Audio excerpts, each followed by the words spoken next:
This is the VOA Special English Economics Report.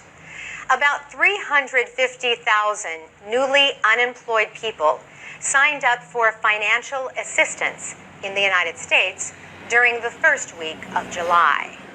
The nation's jobless rate was 8.2% in both May and June. Some employers say they would add employees if they could find workers with important technology skills. Some experts say better communication and technology could reduce this skills gap. Angel Gurria is head of the Organization for Economic Cooperation and Development. He says even some well-educated people are having trouble finding work around the world. He says it is a tragedy that there are unemployed graduates while employers cannot find people with the skills they need. OECD officials say more than 44 million people are unemployed in the 34 wealthiest nations belonging to the organization. In the United States alone, nearly 13 million people are unemployed, but the country also has more than 3.6 million unfilled jobs. Experts say some positions are unfilled because those seeking work lack high technology skills. A company called Monster Worldwide is using some new technology it says can help solve that problem. Company official Earl Renison says computer programs called semantic search are able to process huge amounts of information. That includes millions of resumes to help connect skilled people with open jobs. Earl Renison says semantic search is designed to choose the right match from the words or expressions around a keyword. He says this helps it get the right match, even if a job posting, resume, or other documents use different words to express the same idea. He says better searches will lead to better matches and fill more jobs. Rich Milgram is head of a recruitment company called Beyond.com. He says another problem is that the people who are experts at finding just the right workers were the first ones out of work during the recession. He also says it will take time for companies to rebuild their workforces, even if they have added new recruiters. The new recruiters do not understand the business that well because they are new, says Rich Milgram. They do not have a relationship with the hiring managers. Rich Milgram says companies in need of excellent workers have to do a good job of writing job advertisements that are understandable. And job seekers need to make it clear to hiring managers how they can help their companies. For VOA Special English, I'm Carolyn Prasuti.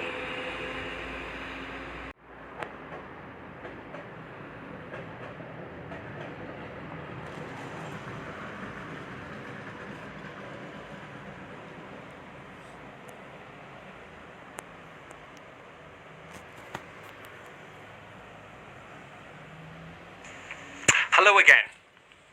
In this video, we are going to look at using keywords in your resume. We will discover their importance when writing a resume. We will also look at some examples of keywords in both job descriptions and resumes. To begin, let's explain what keywords are. Employers use keywords when describing a job to an applicant. They describe the kinds of things they are looking for in a successful applicant.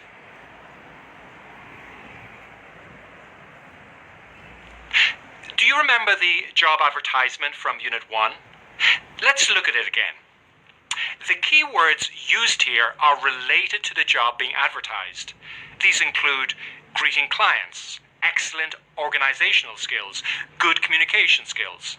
Now, after reading this job advertisement, it is really important when applying to this position you refer to these keywords in your resume and your cover letter. Why is this important? Well, because the employer who reads your resume and cover letter will be looking for these keywords to decide if you have the key skills and qualifications to do the job. Nowadays, many employers are using computer software to search through resumes looking for keywords. Without these keywords, these employers are not likely to invite you to an interview. Instead, your resume may go into the recycling can. And we don't want that to happen, do we? So, what can you do to avoid this from happening? Well, as I said, it's vital that you include some of these keywords from the job advertisement in your resume and cover letter. So let's see how we can do that right away. This is Yelena Hernandez's resume. She is applying for the Clients Services Coordinator position we just looked at. Has Yelena used any of the keywords from the job advertisement in her resume? What do you think? In the summary section, she says, very organized, lots of experience working in a busy working environment, proficient in typing and Microsoft Office software. All these terms refer to the keywords in the job advertisement. So, Yelena is doing a great job here using keywords in her resume. In conclusion, in this video, we looked at keywords and examined how it's really important to include these in your resume. Using these keywords will help you to get noticed by employers and give you a better chance of getting called for an interview. Next, we'll look at a reading on using keywords effectively.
In this video, we're going to look at the headline and summary section of your resume. We'll look at what information you need to include here and prepare you to write your own headline and summary. In the past, people wrote an objective in their resume. This objective described what the candidate was looking for in a job. However, nowadays, it is more popular to use a headline instead of an objective. Can you see what the headline in this resume is? That's right. In this case, it's Project Coordinator, someone who manages or is in charge of a piece of work. The headline is a phrase that highlights your value as a candidate for the position you're applying for. It is often the job title, which you want. It should be short and specific. Avoid making it too general. Again, refer back to the job advertisement and search the keywords there for help with this. The next part is the summary. The summary is a short paragraph where you can list your strengths and experience making you a better candidate. Often, the summary is followed by a series of bullet points listing your key skills. If we look at Abdul's resume again, we can see he has included both a summary paragraph and a bullet point list of his skills. Now, let's take a closer look at each of these things. In the summary section, Abdul has highlighted his strengths and experience. He says, highly motivated, 5 years experience in a fast-paced consulting environment, exceptional analytical ability, talent for managing information, certified associate in project management, CAPM certification. These are all things he wants the employer who reads his resume to see and then say, this Abdul guy is a great fit for my project coordinator position. Abdul then goes on to list some of his key skills. As we learned in our lesson about keywords, these skills should try to relate to the keywords in the job advertisement. The first set of skills he lists, the ones on the left, are related to project coordination or management. After all, he's applying for a project coordinator position. These include project coordination, setup and monitoring, and communication. The second set of skills, the ones on the right, are related to Microsoft software programs, such as SharePoint, Project, and Excel. Overall, as you can see, Abdul makes a good first impression with the employer by writing a short and specific headline, a clear summary of his strengths and experience, and a bullet point list of his key skills. All these are directly connected to the job advertisement for the job he's applying to, and uses keywords from that ad. In this video, I hope you have learned the importance of using a headline and a summary in your resume. Next, we will look at another important part of your resume, work experience. Bye for now.